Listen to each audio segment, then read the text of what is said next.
السلام علیکم دوستو، میں آج آپ کے لیے لے کے حاضر ہوئی ہوں کہانی شیطان کی موت کا دوسرا حصہ۔ جب آپ نے چھت کا دروازہ بند کر کے تالا ڈال دیا تو سشمایا کیا پھر بھی اس بلے سے ملی؟ کچھ دیر سوچنے کے بعد میں نے سوال کیا۔ میرا سوال سن کے ہنری اولنگا نے اپنی بیوی سیسیلیا کی جانب دیکھا اور پھر ایک ٹھنڈی سانس بھرتے ہوئے اپنی بیوی سے کہا، سیسیلیا انہیں کمرے والا واقعہ بتاؤ۔ ہنری اولنگا کی بات سن کے سیسیلیا سوچ میں پڑ گئی۔ پھر کچھ دیر سوچنے کے بعد اس نے کھنکار کے اپنا گلا صاف کیا اور گویا ہوئی۔ چھت پہ جانے کا راستہ بند ہونے پر سشمایا نے بہت شور مچایا، وہ بہت مچلی کہ اسے چھت پہ جانا ہے۔ اس نے ہنری سے بھی کافی ضد کی مگر ہنری نے سشمایا کو چھت پر جانے کی اجازت نہ دی۔ یہ کوئی ایک ہفتے پہلے کی بات ہے۔ رات کے وقت مجھے بہت بے چینی محسوس ہو رہی تھی اور بار بار میری نیند اچاٹ ہو رہی تھی۔ مجھے بہت گھبراہٹ ہونے لگی تو میں اپنے کمرے سے نکل کے باہر آئی۔ اس وقت کوئی رات کے 3 بجے تھے۔ سارا جہاں سو رہا تھا، میں اپنی گھبراہٹ کی وجہ سے جاگ رہی تھی۔ میں اپنے کمرے سے نکلی تو مجھے ہنسی کی آواز آئی۔ ہنسی سشمایا کی تھی۔ مجھے حیرانی ہوئی کہ سشمایا اتنی رات گئے جاگ رہی ہے اور ہنس رہی ہے۔ آخر اس کے کمرے میں کون ہے جس سے وہ باتیں کرتے ہوئے ہنس رہی ہے؟ یہ سوچ کر میں سشمایا کے کمرے کے دروازے کے پاس پہنچی۔ مجھے ایک بار پھر سشمایا کی ہنسی کی آواز سنائی دی۔ ساتھ ہی کسی اور کی بھی ہنسی کی آواز بھی میرے کانوں میں پڑی۔ وہ ہنسی کسی انسان کی تو معلوم نہیں ہو رہی تھی، عجیب سی غوں غوں کی آواز تھی۔ یہ آواز سن کے میں حیران رہ گئی۔ پھر میں نے دروازے کی ہول سے اندر جھانکا۔ اندر مجلی کی سی روشنی کی ہول کی سے مجھے سشمایا کا پلنگ تو نظر نہیں آیا مگر سامنے دیوار پہ 2 سائے نظر آئے جو ایک دوسرے میں مدغم تھے۔ میں گھبرا گئی، الٹے قدموں اپنے کمرے میں پہنچی اور ہنری کو جگا کے ساری بات بتائی۔ میری بات سن کر ہنری غصے میں آ گئے اور انہوں نے دراز کھول کے اپنا پسٹل نکالا اور سشمایا کے کمرے کی جانب بڑھے۔ سشمایا کے کمرے کے دروازے کے باہر ہنری نے بھی کان لگا کے اندر کی آوازیں سننا چاہی۔ اندر سے آنے والی آوازوں سے صاف محسوس ہو رہا تھا کہ اندر سشمایا کے ساتھ کوئی اور بھی ہے۔ غصے سے مغلوب ہو کے ہنری نے دروازے کا لاک گھما کے دروازہ کھولنا چاہا مگر دروازے کو اندر سے چٹخنی لگی ہوئی تھی۔ دروازے کو کھولنے میں ناکامی نے ہنری کا غصہ اور بڑھا دیا اور انہوں نے طیش میں دروازے کو زور سے پیٹ ڈالا اور ساتھ ہی سشمایا کو آوازیں لگائیں۔ ہنری کی آواز سن کے ایسا لگا جیسے کمرے میں ہڑبونگ مچ گئی ہو۔ تھوڑی دیر بعد دروازہ کھلا۔ سشمایا دروازے میں آئی۔ اس نے اپنے جسم پر ایک بڑی چادر لپیٹی ہوئی تھی۔ صاف نظر آ رہا تھا کہ سشمایا کے جسم پہ کوئی کپڑا نہیں ہے، بس اس نے چادر سے اپنا جسم چھپایا ہوا ہے۔ دروازہ کھلتے ہی ہنری غصے میں کمرے کے اندر داخل ہو گئے۔ پستول ان کے ہاتھ میں تھا۔ ہنری کے پیچھے میں بھی کمرے میں داخل ہوئی۔ کہاں ہے وہ مردود جو میری عزت سے کھیل رہا ہے؟ ہنری غصے میں پستول لہرانے لگے۔ کون مردود؟ سشمایا نے حیران نظروں سے پوچھا۔ کون ہے تمہارے اس کمرے میں؟ ہنری غصے میں کمرے کا جائزہ لینے لگے۔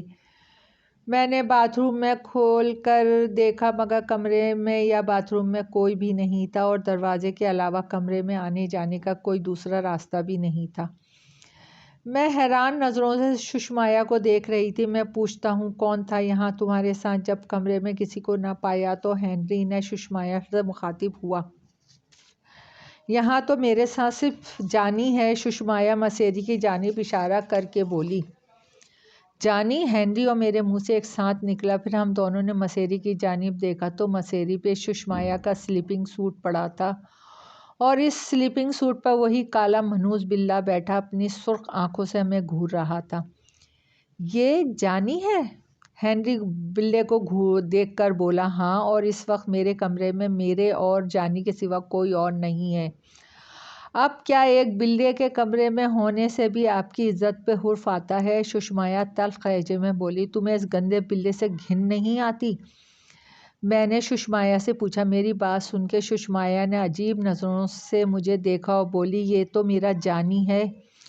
کیا پاگل پن ہے، انسانوں سے دوستی کرو، کیا جانوروں سے محبت کا راگ الاپ رہی ہو؟ اتنا کہہ کے ہنری نے اپنا پستول والا ہاتھ سیدھا کیا اور بلے پہ گولی چلا دی۔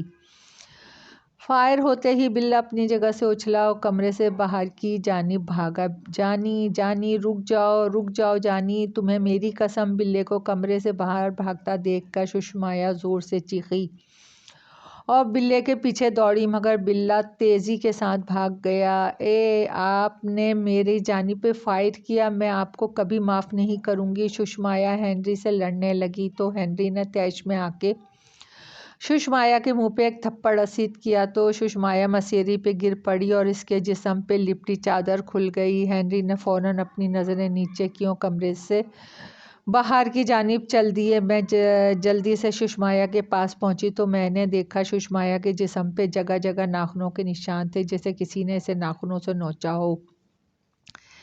یہ سب کیا ہے سشمایا؟ میں نے نشانات کی جانب اشارہ کرتے ہوئے پوچھا۔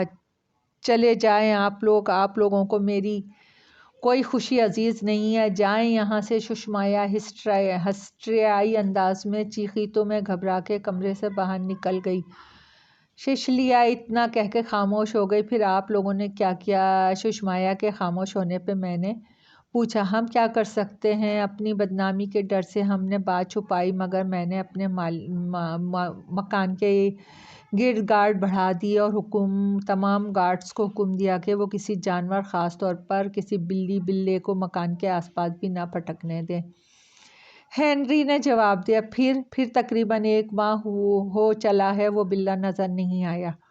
سشمایا کی حالت کیسی ہے؟ میں نے پوچھا۔ وہ نیم پاگل ہو گئی ہے، ہر وقت جانی جانی پکارتی رہتی ہے، اس بلے کو یاد کرتی رہتی ہے، نہ کھاتی ہے نہ پیتی ہے، بڑی مشکلوں سے اسے کھانا کھلایا جاتا ہے، بس ہر وقت اپنے جانی کو یاد کر کے روتی رہتی ہے۔ آخر وہ بلّا کیا چیز ہے جس کی محبت میں میری بیٹی گرفتار ہے؟ جملے کے آخری میں ہنری اولنگا کی آواز روند گئی۔ مجھے بھی افسوس ہونے لگا، اتنا کامیاب بزنس مین اپنی بیٹی کے ہاتھوں کس قدر مجبور ہو گیا ہے۔ آپ ہم لوگوں سے کیا چاہتے ہیں؟ میں نے پھر پوچھا۔ پتہ نہیں، ہنری اولنگا نے بے چارگی سے کہا۔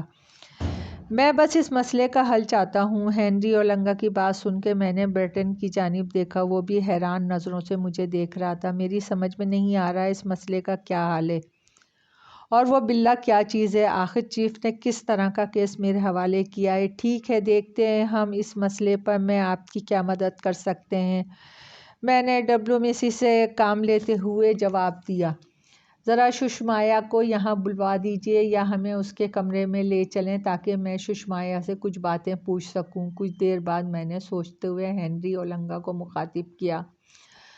ضرور، آپ لوگ سشمایا سے اس کے کمرے ہی میں مل لیجیے۔ ہنری اتنا کہتے ہوئے کھڑا ہو گیا تو میں، برٹن اور سیسلیا بھی اٹھ کھڑے ہوئے۔ اسی وقت ایک بڑی عمر کی عورت جو لباس سے ملازمہ معلوم ہو رہی تھی بھاگتی ہوئی آئی۔ صاحب، وہ اس کے ساتھ بھاگ گئی۔ ملازمہ کے منہ سے بے ترتیب الفاظ نکلے۔ کون بھاگ گئی؟ میں نے پوچھا۔ سشمایا بھاگ گئی، اس آدمی کے ساتھ بھاگ گئی، ملازمہ نے اپنے حواس بحال کرتے ہوئے کہا۔ سشمایا بھاگ گئی؟ کہاں بھاگ گئی؟ گھر کے مرکزی دروازے پہ تو ہم بیٹھے ہوئے ہیں، میں نے ملازمہ سے سوال کیا۔ وہ اس آدمی کے ساتھ چھت کی طرف گئی ہے، ملازمہ بولی تو ہنری نے زینے کی جانب دوڑ لگا دی۔ اس کے پیچھے میں بھی دوڑ گیا اور میرے پیچھے برٹن اور سیسلیا بھی دوڑنے لگے۔ چھت پر تو آپ نے تالا لگایا تھا؟ بھاگتے بھاگتے میں نے ہنری سے پوچھا۔ ہاں، ہنری نے پھولی ہوئی سانسوں کے ساتھ جواب دیا۔ ہم چاروں زینیاں چڑھ کے چھت کے دروازے تک پہنچے تو میں نے دیکھا چھت کے دروازے کا تالا ٹوٹا پڑا ہے اور دروازہ چوپٹ کھلا ہوا ہے۔ ہنری جلدی سے دروازے سے گزر کے چھت پر پہنچا، میں بھی اس کے پیچھے چھت پر پہنچ گیا اور میرے پیچھے برٹن اور سیسلیا بھی۔ چھت پر پہنچ کر چھت پر اندھیرا تھا، چاند کی ملگجلی روشنی میں مجھے 2 سائے چھت پر دور جاتے نظر آئے۔ میں نے فوراً اپنی جیب سے ایک طاقتور ٹارچ نکالی اور اس کی روشنی ان پر ماری۔ ٹارچ کی روشنی میں نے دیکھا ایک لڑکی ایک نوجوان کا سہارا لے کے چل رہی تھی، وہ رہی سشمایا۔ ٹارچ کی روشنی جیسے ہی ان کے سایوں پہ پڑی تو ہنری چیخ اٹھا، رک جاؤ! میں نے ٹارچ کی روشنی سشمیا کے ساتھ چلتے جوان پہ ماری تو میں دھک سے رہ گیا۔ وہ کوئی انسان تو معلوم نہیں ہوتا تھا، وہ چل انسانوں کی طرح رہا تھا مگر وہ انسان نہیں تھا۔ وہ جوان مکمل طور پہ ننگا تھا، اس کے جسم پہ لمبے لمبے بال تھے جس نے اس کی ستر پوشی کی ہوئی تھی، اس کے کان کسی بلی کی طرح کھڑے ہوئے تھے۔ سشمیا اس جوان کے کندھے پہ سر رکھے اطمینان سے چل رہی تھی۔ رک جاؤ ورنہ گولی مار دوں گا! میں پستول نکال کے اس نوجوان کا نشانہ لیا اور ٹارچ کی روشنی میں سشمیا اور اس جوان پر ماری تو ان دونوں کے بڑھتے قدم رک گئے۔ پھر اس جوان نے گردن گھما کے میری جانب دیکھا۔ اف! اس جوان کا چہرہ دیکھ کے میں گھبرا گیا۔ وہ کسی انسان کا چہرہ نہیں تھا، وہ تو کسی بڑے سائز کے بلے کا چہرہ تھا۔ سیاہ چپٹی ناک، لمبے لمبے کان اور باریک لمبی مونچھیں۔ اس کی آنکھیں سرخ ریڈیم کی طرح چمک رہی تھیں اور اس نے مجھے دیکھ کے اپنے دانت نکوسے اور پھر سشمیا کی کمر میں ہاتھ ڈال کے آگے بڑھنے لگا۔ ان دونوں کو آگے جاتا دیکھ کر میں نے اس بلے نما جوان کے پیروں کے پاس فرش پر گولی ماری تو اس کے اٹھتے قدم رک گئے۔ اگلی گولی تمہارے سینے میں ہوگی اگر اب قدم بھی آگے بڑھایا۔ میں نے گولی چلانے کے ساتھ چیخ کر انہیں دھمکی دی۔ میری دھمکی کا خاطر خواہ اثر ہوا اور اس کے اٹھتے قدم رک گئے۔ پھر سشمیا نے اپنی کمر اس جوان کا ہاتھ ہٹایا اور اس کے سامنے ڈھال بن کے کھڑی ہو گئی۔ پہلے مجھ پر گولی مارو پھر اسے مارنا، یہ میرا جانی ہے۔ سشمیا گھگرائی۔ وہ جوان سشمیا کی آڑ لیے پیچھے ہٹنے لگا۔ وہ فرار ہونا چاہتا تھا۔ میرے پاس اس کے سوا کوئی چارہ نہ تھا کہ میں اس کو گولی مار کے روکوں، لہٰذا میں نے اپنی پوری توانائی جمع کی اور سشمیا کے پیروں کے درمیان سے جھانکتی اس جوان کے بالوں بھری بھیانک سیاہ ٹانگ پہ گولی چلا دی۔ میرا نشانہ سچا تھا، لہٰذا وہ جوان اپنا پیر پکڑ کے بیٹھ گیا۔ اس کے منہ سے دردناک چیخ نکلی، اس کے پیر سے خون بہنے لگا۔ میری گولی نے اسے زخمی کر دیا تھا۔ جانی جانی تم ٹھیک ہو؟ سشمیا اس جوان کے پیر سے خون نکلتا دیکھ کے بدحواس ہو گئی۔ پھر وہ خونخوار انداز میں میری جانب پلٹی، بھاگتی ہوئی مجھ پر حملہ آور ہوئی۔ تم نے میرے جانی کو زخمی کیا، میں تمہارا منہ نوچ لوں گی! سشمیا میرے قریب آ کے چیخی اور اپنے لمبے ناخنوں سے میرا منہ نوچنا چاہا مگر برٹن نے پھرتی کے ساتھ سشمیا کو میرے کمر سے پکڑا اور زمین پہ اوندھے منہ لٹا کر اس کے دونوں ہاتھ پیچھے کر کے اسے دبوچ لیا۔ برٹن کے سشمیا کو پکڑنے کے بعد میں اس جوان کی طرف متوجہ ہوا۔ وہ جوان اب اٹھ کھڑا ہو گیا تھا، اس کے پیر سے خون کے قطرے فرش پہ ٹپک رہے تھے۔ کوئی حرکت مت کرنا ورنہ گولی تمہارے سینے میں ہوگی۔ میں نے اس جوان کو تنبیہ کی تو اس نے اپنی نظریں اٹھا کے میری جانب دیکھا۔ اف! اس کی آنکھوں میں ایسا لگتا تھا جیسے اس کی آنکھوں سے شعلے نکل رہے ہوں۔ میں اس کی آنکھیں دیکھ کے گھبرا گیا۔ اسی لمحے کا فائدہ اس نے اٹھایا اور ایک اونچی چھلانگ لگائی تاکہ چھت پر بنی دیوار پر جا سکے۔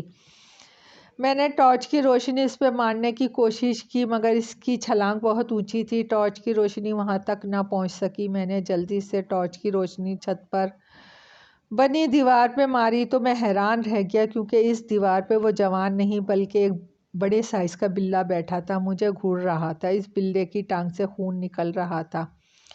یہ منظر دیکھ کے ہم سب گھبرا گئے اور ہماری اسی گھبراہٹ کا فائدہ اٹھاتے ہوئے بلّا چھت کے ساتھ لگے درخت پر کود گیا، ہماری نظروں سے اوجھل ہو گیا۔ یہ بلّا کیسے بن گیا؟ ہنری کے منہ سے بے ساختہ نکلا۔ ہم سب حیران ہونے کے ساتھ پریشان بھی ہو گئے۔ ہمارے ماتھے پہ پسینہ چمکنے لگا۔ حالانکہ موسم اچھا خاصا سرد تھا مگر سچویشن ایسی تھی کہ ہم سب بے حد خوفزدہ ہو گئے تھے۔ میری گولی نے اس جوان کو زخمی کیا اور پھر وہ جوان بلّا بن گیا اور ہماری نظروں سے غائب ہو گیا۔ ہم سب خوفزدہ نظروں سے اس جانب دیکھ رہے تھے جہاں بلّا غائب ہوا تھا۔ سشمیا بری طرح چیخ رہی تھی اور جانی جانی کی آوازیں لگا رہی تھی۔ وہ برٹن کی گرفت سے نکل کر اس بلے کے پیچھے جانا چاہتی تھی مگر برٹن کی گرفت مضبوط تھی۔ سشمیا برٹن کی گرفت میں مچل رہی تھی مگر اس کی گرفت سے آزاد نہیں ہو پا رہی تھی۔ میں کچھ دیر کھڑا اس درخت کو گھورتا رہا جہاں وہ بلّا غائب ہوا تھا، پھر ہمت کر کے میں اس درخت کی جانب بڑھا اور میں نے ٹارچ کی روشنی درخت پہ ماری۔ درخت کے پتوں پہ خون لگا ہوا تھا مگر بلا وہاں نہیں تھا۔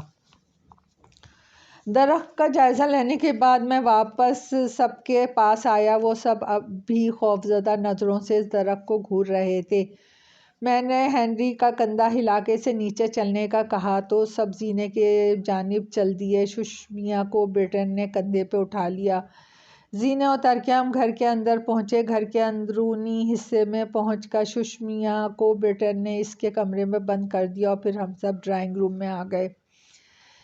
یہ بلا کون ہے؟ طویل خاموشی کو ہنری اولنگا نے توڑا۔ کیا یہ کوئی جن یا بھوت ہے؟ ششلیا کپ کپاتی آواز میں بولی مگر میں نے کوئی جواب نہیں دیا۔ میں گہری سوچ میں ڈوبا ہوا تھا۔ سر آپ کیا سوچ رہے ہیں؟ جب میں نے کسی کی بات کا جواب نہ دیا تو برٹن نے میرا کندھا ہلا کے پوچھا۔ میں یاد کرنے کی کوشش کر رہا ہوں کس نے مجھ سے ایک ایسی آتشی مخلوق کا ذکر کیا تھا جو بلے کا روپ دھار سکتی ہے۔ میں نے برٹن کو جواب دیا۔ آتشی مخلوق کیا مطلب؟ آتشی مخلوق مطلب آتشی مخلوق جیسے ہم انسان خاک کے مخلوق ہیں؟ میں نے جواب دیا۔ مطلب وہ انسان نہیں ہے؟ کیا آپ کو وہ انسان لگتا ہے؟ کیا انسان اس طرح بلے کا روپ دھار سکتا ہے؟ میں نے ہنری کو جواب دیا تو سب کے سر نفی میں ہل گئے۔ اب ہم کیا کریں؟ ہنری اولنگا نے پریشانی سے ہاتھ ملتے ہوئے کہا۔ سب سے پہلے تو آپ اپنی بیٹی کو لے کے اس شہر بلکہ اس ملک سے ہی دور چلے جائیں، کسی پرفضا مقام پہ، میں نے ہنری اولنگا سے کہا۔ اس سے کیا فائدہ ہوگا؟ ایک تو ہمیں کچھ وقت مل جائے گا اور میں یہ تحقیق کر سکوں گا یہ آتشی مخلوق کون ہے۔ دوسرا سشمیا بھی اس سے محفوظ رہے گی۔ میں نے جواب دیا۔ کیا سشمیا مان جائے گی یہاں سے جانے کے لیے؟ ششلیا نے پوائنٹ اٹھایا۔ نہیں، وہ آسانی سے یہ شہر چھوڑ کے نہیں جائے گی مگر آپ کو ہر حال میں اسے اس شہر سے دور لے جانا ہے اور جب تک آپ کو جانے کا بندوبست نہیں ہو جاتا میں 2 لیڈی کانسٹیبل ڈیوٹی پہ لگا دیتا ہوں جو سشمیا کے ساتھ اس کے کمرے میں رہیں گی تاکہ سشمیا اس بلے سے محفوظ رہیں۔ میں نے جواب دیا تو ہنری اولنگا راضی ہو گیا۔ میں نے اپنے فون سے چیف شوان زٹ کو فون کیا اور انہیں مختصر یہاں کی صورتحال بتائی اور 2 لیڈی کانسٹیبل کو ہنری اولنگا کے گھر بھیجنے کا کہا۔ تھوڑی دیر میں 2 لیڈی کانسٹیبل پہنچ گئی۔ میں نے انہیں خاص ہدایت دی اور انہیں سشمیا کے کمرے میں بھیج دیا۔ پھر میں نے اور برٹن نے ہنری اولنگا سے اجازت لی اور وہاں سے چل دیے۔ سر اب آپ کا کیا پروگرام ہے؟ ہنری اولنگا کے مکان سے باہر آنے کے بعد برٹن نے مجھ سے پوچھا۔ فی الحال تو زبردست نیند آ رہی ہے۔ میں تمہیں تمہارے گھر چھوڑتے ہوئے اپنے گھر جاؤں گا اور پھر آج صبح ہی مارسیا بھی آئی ہے لہٰذا آج رات کوئی کام نہیں، بس گھر چل کے آرام کریں گے۔ میں نے جواب دیا تو برٹن سر ہلانے لگا۔ برٹن کو اس کے گھر ڈراپ کر کے میں اپنے گھر پہنچا تو مارسیا کو اپنا منتظر پایا۔ میں نے اسے مختصر ہنری اولنگا کے گھر پیش آنے والے واقعات سے آگاہ کیا کہ ایک انسان نما بلّا کا سن کے مارسیا حیران رہ گئی۔ اب تم کیا کرو گی؟ ساری بات سن کر مارسیا نے پوچھا۔ اب میں بوٹوسینا کے شہر جاؤں گا، میں نے اطمینان سے جواب دیا۔ بوٹوسینا کے شہر کیوں؟ مارسیا حیران رہ گئی کیونکہ میں نے ہنری اور برٹن سے جھوٹ بولا تھا کہ کسی نے مجھ سے آتشی مخلوق کا ذکر کیا تھا۔ میں نے اطمینان کے ساتھ جواب دیا۔ جھوٹ؟ کیسا جھوٹ؟ مطلب یہ کہ میں نے ان سے کہا کہ کسی نے مجھ سے ایسا مخلوق کا ذکر کیا تھا مگر میں جانتا ہوں مجھے آتشی مخلوق کے بارے میں فادر جوشوا نے بتایا تھا۔ میں نے مارسیا کو تفصیل سے جواب دیا۔ اوہ، اب تم فادر جوشوا سے ملنے جاؤ گے؟ ہاں، یعنی میں آئی اور تم چل دیے؟ مارسیا بولی۔ تم بھی ساتھ چلو؟ میں نے مارسیا کو آفر دی۔ نہیں، تم جاؤ، تمہارے کام کا حرج ہوگا، مارسیا بولی۔ مجھے صرف معلومات حاصل کرنی ہو، ویسے بھی میں نے ہنری اولنگا اور اس کی فیملی کو کسی پرفضا مقام پہ جانے کا کہہ دیا ہے۔ وہ لوگ 1-2 دن میں کسی پرفضا مقام پہ چلے جائیں گے، میں نے جواب دیا۔ پکے شیطان ہو تم، مارسیا بولی۔ 3 دن بعد ہنری اولنگا اپنی بیوی ششلیا اور بیٹی سشمایا کے ساتھ سوئٹزرلینڈ چلا گیا۔ ہنری کے جانے کے بعد میں نے چند ضروری کام نمٹائے اور پھر میں بھی بوٹسوانا کے شہر کی طرف روانہ ہو گیا۔ 2 گھنٹے کے ہوائی جہاز کے سفر کے بعد میں غزوی پہنچ گیا۔ ایئرپورٹ پر میں نے پہلے ہی انتظام کر رکھا تھا، لہٰذا ایک ٹیکسی میری منتظر تھی۔ میں فوراً ہی غزوی کے نوحی علاقے خجار میں فادر شوانہ سے ملنے کے لیے چل دیا۔ 5 گھنٹے کے طویل اور تھکا دینے والے سفر کے بعد میں خنزار پہنچ گیا۔ خنزار پہنچتے ہی میں وہاں کے واحد چرچ پہنچا جہاں مجھے فادر شوانہ سے ملنا تھا۔ جب میں چرچ پہنچا تو فادر کنفیکشن باکس میں تھے، لہٰذا میں ان کے انتظار میں چرچ میں لگی بینچ پہ بیٹھ گیا۔ میرے سامنے مقدس مریم کی تصویر تھی جس میں وہ اپنے ننھے بیٹے یسوع مسیح کو گود میں لیے کھڑی تھی۔ مقدس مریم کے چہرے پہ ممتا کا نور پھیلا ہوا تھا۔ واقعی خداوندہ مسیح نے ماں کا بھی رشتہ بھی عجیب بنایا۔ اگر انسان کے پاس ماں نہ ہوتی تو انسان کتنا اکیلا اور تنہا ہوتا۔ محبت کا لازوال سمندر ماں ہے۔ ماں کا لفظ ہی محبت سے گوندا گیا ہے۔ ماں اپنے بچے کی بقا کے لیے کسی بھی حد تک جا سکتی ہے۔ میری نظریں مقدس مریم کے سامنے جھکی ہوئی تھیں۔ اسی وقت قدموں کی چاپ ابھری تو میں نے نظر اٹھا کے دیکھا فادر جوشوا میری جانب ہی چلے آ رہے تھے۔ میں ان کے احترام میں کھڑا ہو گیا۔ Hello father, God bless you my child. Father شوانہ نے میرے سلام کے جواب میں مجھے دعا دی۔ میں نے گھٹنوں کے بل بیٹھ کر فادر کے ہاتھ کا بوسہ دیا۔ فادر نے میرے سر پہ ہاتھ رکھ کے مجھے ایک بار پھر دعا دی۔ فادر، آپ سے ضروری بات کرنی ہے۔ فون پر میں نے آپ کو بتایا تھا۔ میں مدعا بیان کرنا چاہا مگر فادر جوشوانا نے ہاتھ اٹھا کے مجھے بات کرنے سے روکا۔ مجھے یاد ہے میرے بچے، مگر اس شیطان کا ذکر یہاں مناسب نہیں۔ آؤ میرے ساتھ، فادر جوشوانا نے کہا۔ مڑ کے واپسی کے لیے قدم اٹھا دیے۔ میں بھی ان کے پیچھے ان کے قدموں کے نشان پہ قدم رکھتا چل دیا۔ فادر جوشوانا اپنے کمرے میں پہنچے۔ میں بھی ان کے پیچھے ان کے کمرے میں داخل ہو گیا۔ کمرے میں پہنچ کے فادر نے مجھے کرسی پہ بیٹھنے کا اشارہ کیا۔ خود دوسری کرسی لے کر میرے سامنے بیٹھ گئے۔ ہاں، اب مجھے تفصیل بتاؤ۔ فادر جوشوانا آرام سے بیٹھنے کے بعد بولے تو میں نے ششمیا اور اس بلے کی جو اپنی شکل تبدیل کر لیتا ہے اس کی پوری تفصیل فادر کو سنائی۔ فادر جوشوانا نہایت توجہ اور انہماک سے میری بات سن رہے تھے۔ جب میں اپنی بات مکمل کر چکا تو فادر نے اپنا جھکا ہوا سر اوپر کیا اور ان کے چہرے پہ پریشانی کے آثار نمایاں تھے۔ وہ گہری سوچ میں ڈوبے ہوئے تھے۔ دوستو، کہانی کا ابھی باقی ہے۔ اس کا اگلا حصہ کل سنیے گا۔